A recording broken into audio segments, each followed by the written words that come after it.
¿Qué tal, amigos de Palestra? Bienvenidos una vez más a su espacio de Comentócrata con Israel Calderón. ¿Cómo estás, Israel? ¿Cómo estás, Armando? Bien, Israel. Pues el diputado electo Ricardo Monreal, que va a ser el próximo pastor de la bancada, de la superbancada de Morena, ya dijo que el mismísimo 1 de septiembre estarían aprobando el dictamen de la reforma judicial, de una vez para estrenar esa mayoría que le dio el pueblo de México. Sí, ya quieren estrenar su mayoría calificada. Ya el INE les dio pues, prácticamente todo el poder. Eso en base a reglas constitucionales. Creo que ya se han implementado años anteriores, en elecciones pasadas. No hay ninguna sorpresa. Simplemente, obviamente, la oposición estaba peleando mediáticamente que no tuviera Morena y sus aliados esa mayoría calificada por cuestiones políticas, pero sabemos que se siguen reglas constitucionales, un tope del 8% por cada partido político, y así se estableció. Seguimos nosotros un sistema de mayoría relativa a través de los 300 distritos y mayoría proporcional, que son los diputados plurinominales, ¿no? Si fuera nada más los 300 distritos, Morena ganó y sus aliados 256 distritos, entonces todavía incluso tendrían más diputados o más porcentaje de lo que tienen ahora. Entonces simplemente es guerra mediática de la oposición, ¿no? Pero ¿con qué finalidad, Israel? Para, según ellos, tratar de mantener todavía los pocos privilegios o muchos que les han de quedar, porque la verdad yo creo que sí deben de tener todavía muchas ventajas después de 30 años de legislaciones neoliberales, ¿no? Sí, te digo, insisto, al final la oposición no le queda más que pelear mediáticamente, porque a través de votos en las cámaras, tanto diputados como senadores, muy difícilmente van a pelear. La República de algún modo está en vilo, entre comillas, por 3 senadores, porque Morena y aliados tienen mayoría calificada en diputados. En Senado les faltan 3 senadores que bien pueden venir del PRD, de Movimiento Ciudadano, del mismo PRI, o de senadores que se vuelvan independientes, a lo mejor un Mario Fabio Beltrones. Entonces, pero bueno, hay 3 senadores que todavía le faltaría a Morena y aliados para las reformas constitucionales, ¿no? Según Salgado Macedonio, esos 3 senadores ya están amarrados de antemano. Quién sabe con quién ya platicó, pero él dice que ya están esos 3 votitos que les faltan. O ya están maiciados también, ¿no? Ya están maiciados, puede ser. Pero hoy en los tiempos de la 4T, ¿no que ya nos estila maiciar? Pues es que la política todavía tiene muchos vericuetos, ¿no? O sea, no creo que todo sea, no creo que todos los políticos ni el mismo presidente sean la Madre Teresa de Calcuta, ¿no? O sea, la 4T no es el castillo de la pureza. Pues yo creo que ningún gobierno es el castillo de la pureza, ¿no? Hay que buscar la manera de ganar los votos. Israel, digamos, ese 1 de septiembre se aprueba. Pero ¿qué va a pasar de aquí a estos pocos días que ya quedan, cuando vemos que Estados Unidos está todavía de intervencionista con el asunto, duro y dale de que les va a perjudicar la reforma judicial a través del embajador Ken Salazar? Sí, intervencionista lo dices de manera educada. Yo digo que están de metiches, que es casi prácticamente lo mismo. ¿Por qué de metiches? Porque esa es la política de Estados Unidos. En meterse en los países de América Latina, meterse en todo Sudamérica, Centroamérica con México, para conservar sus intereses. Recordemos que en ese sexenio también el embajador de Estados Unidos, que es el vocero, así lo es el presidente y la realidad es el vocero del gobierno de Estados Unidos, también opinó en su momento con lo de la famosa reforma energética. Son intereses de empresas de Estados Unidos que están en México. La reforma judicial, según ellos, puede peligrar las inversiones, puede poner en peligro el tratado comercial, el famoso TEMEC.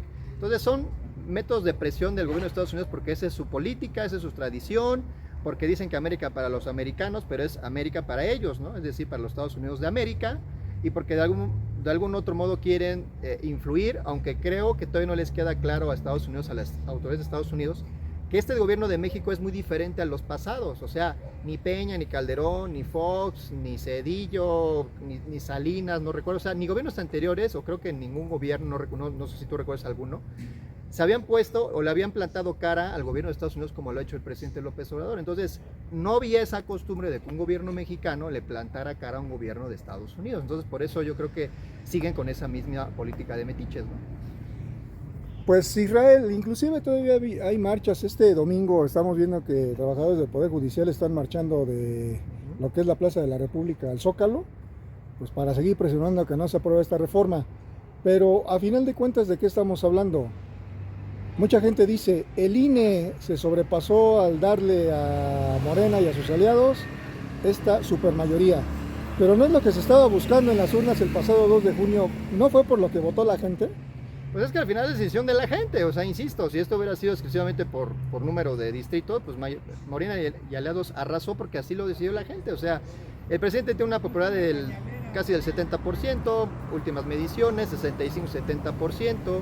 Morena gobierna, creo que son 22 estados de la República. O sea, ¿por qué no se tendría que dar este tipo de votaciones masivas a Morena y aliados, ¿no? ¿Por qué no?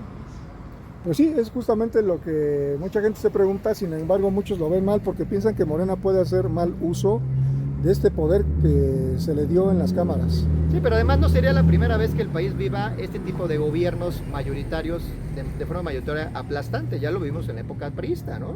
En los sexenios de, ¿qué te gusta? De López Portillo, Miguel de la Madrid, Echeverría, Díaz Ordaz, etcétera, etcétera, esos gobiernos priistas. Pues del mismo Salinas, por eso es que todo se privatizó, ¿no? Por esas reformas que hizo, porque tenía manera de hacerlas. Ya hemos vivido este tipo de gobiernos de amplias mayorías. ¿Cuál es el temor?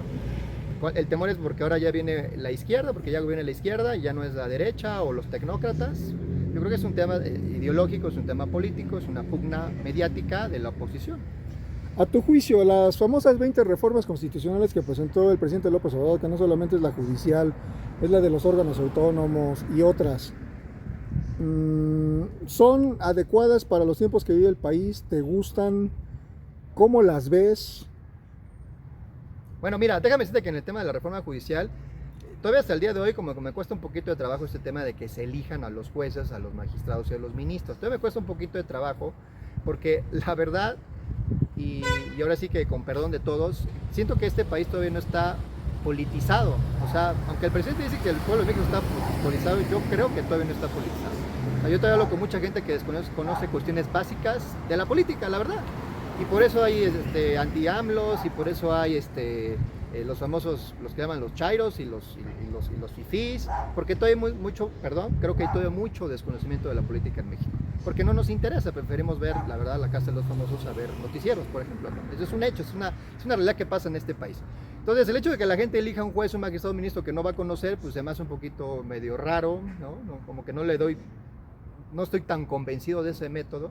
Pero a ver, vámonos, ahora sí que hablando en plata. Ahorita en las pasadas elecciones, ¿tú votaste por el diputado de tu distrito? ¿Sabías quién era? Pues no, ¿o es un cuate que veías nada más con su cara y su nombre pintado en las bardas y dijiste, bueno, ya se me hace famosón y lo voto por él? Sí, o sea, es que va a pasar eso. O sea, realmente no vas a saber la historia de ese juez, o de ese magistrado, de ese ministro. En realidad vas a votar por, bueno, pues yo creo que se ve bueno, ¿no? Al final, yo creo que aquí hay un punto que es importante que he escuchado de diversas voces de la 4T, del mismo Saldívar, del exministro, bueno, del ministro en retiro Saldívar, que dice, y es cierto, ¿no? Al final va a haber filtros, o sea, va a haber una tómbola para elegir a los candidatos que van a ir a las boletas, pero previo a esa tómbola va a haber filtros. Entonces tiene que llegar gente preparada, o sea, no va a llegar un juez que no tenga carrera, no tenga experiencia, etcétera, etcétera. No va a llegar un magistrado o un ministro que no tenga cierto bagaje. Entonces yo creo que eso me puede dejar tranquilo. Ya el que lo elija la gente, bueno, pues ya podrá ser diferentes ópticas. Incluso en Estados Unidos se pone mal, se pone roñoso, pero en Estados Unidos, en muchos estados, lo dijo la misma presidenta electa, se eligen jueces, condados, por ejemplo. Claro, dicen que ellos manejan temas más pequeños, más locales, pero al final también se eligen jueces de manera popular, ¿no? Además se ha venido matizando la reforma, ¿no? Porque ya ves que era como muy radical, y ahorita con los foros de discusión inclusive ya se habla que sea paulatinamente, que primero sean los ministros, los magistrados y los jueces, y después ya los demás. E inclusive, ¿no? Ya hasta el propio López Obrador habló de jueces sin rostro. Sí, mira, yo otro aspecto a destacar de esta reforma creo, y es importante, aparte de que se va a seguir manteniendo la carrera judicial hasta que quieras ser juez, porque al final hacia atrás todavía tienes que hacer méritos para ser juez, por ejemplo. Aparte de ese tema de la carrera judicial que creo que no tiene que desaparecer, creo que al quitarle el poder a ciertos personajes del poder judicial, a magistrados, a ministros, a los poderosos del poder judicial, quitarles ese poder de elegir un juez o un magistrado, obviamente ya es algo bueno, creo, porque al final también el poder judicial está lleno de familiares. Un abogado una vez le pregunté, oiga, abogado, pero pues, al final también hay mucha familia en el poder judicial. Me dice, sí, pero es que si el papá es abogado, pues el hijo muchas veces va a ser abogado y su papá fue abogado. O sea, es como una estirpe de abogados, ¿no? En la familia. Por ese lado tendría lógica que sean muchos familiares en el poder judicial. Pero al final de quitarle ese poder a los poderosos del poder judicial y mejor dárselos al pueblo, creo que hasta cierto punto puede tener una cierta ventaja. Ese es, digamos, los pros que yo le vería. Y en lo político, Israel, es como decir, el pueblo votó por esta reforma, entonces los ministros tienen que aprobarla. Pues bueno, es que al final el pueblo, y es cierto, el pueblo quita, el pueblo manda. Hay un artículo de la Constitución que habla de que el pueblo puede alterar su forma de gobierno en cualquier momento. Al final, todo radica en la soberanía popular, ¿no? Decida, sean buenas, malas decisiones, le guste o no al presidente, a los poderes, si dice el pueblo es esto y punto, ¿no? ¿Qué se va a hacer?